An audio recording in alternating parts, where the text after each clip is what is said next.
Per pastarąsias savaitės į mano profilį atkeliavo virš 2000 naujų sekėjų ir aš noriu pasakyti ačiū už tai, kad esat, už tai, kad ieškot atsakymų, už tai, kad jaučiat, jog esat daugiau nei tik darbai, pareigos ar nuovargis.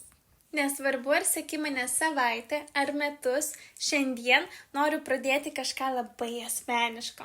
Per artimiausias 9 dienas papasakosiu apie save, per tai, kuo pati gyvenu, per 9 skaičius. Kiekvienas jų ne tik apie mane, jie apie mus visus. Noriu, kad šios 9 dienos būtų tarsi veidrodis. Kartais švelnus, kartais skausmingas, bet tikras. Kiekvieną dieną dalinsiuosi vieną savo dalimi, per skaičių prizmę. Jei kažkurį dieną palies, parašyk, nes gal ji ne apie mane, o apie tave.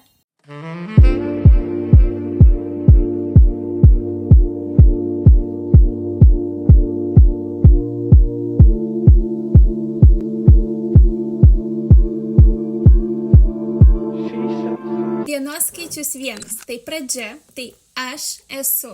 Ir dažnai, kad tai ištartum, reikia daugiau nei žodžių. Reikia išdrįsti. Man skaičius 1 reiškia tą akimirką, kai aš nustojau visiems įtikti. Kai supratau, niekas neateis ir nepasakys: Aleksandra, dabar jau gali gyventi savo gyvenimą. Reikėjo išdrįsti pačiai. Šiandien aš kalbu apie save kitaip, nepatogiai, neįprastai, o tikrai. Ir pati tai padariau per dienos skaičių 1.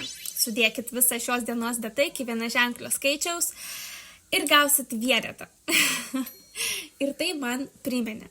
Būti savimi ne vaidmuo. Tai sprendimas. Kiekvieną dieną. Šiandien aš stoviu ant savo kojų. Ne idealiai, bet tvirtai. Ir jei šis storis buvo apie tave, parašyk man noriu. O rytoj?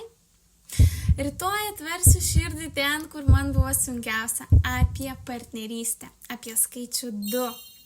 Ir antrą tiesą. Lauksiu tavęs.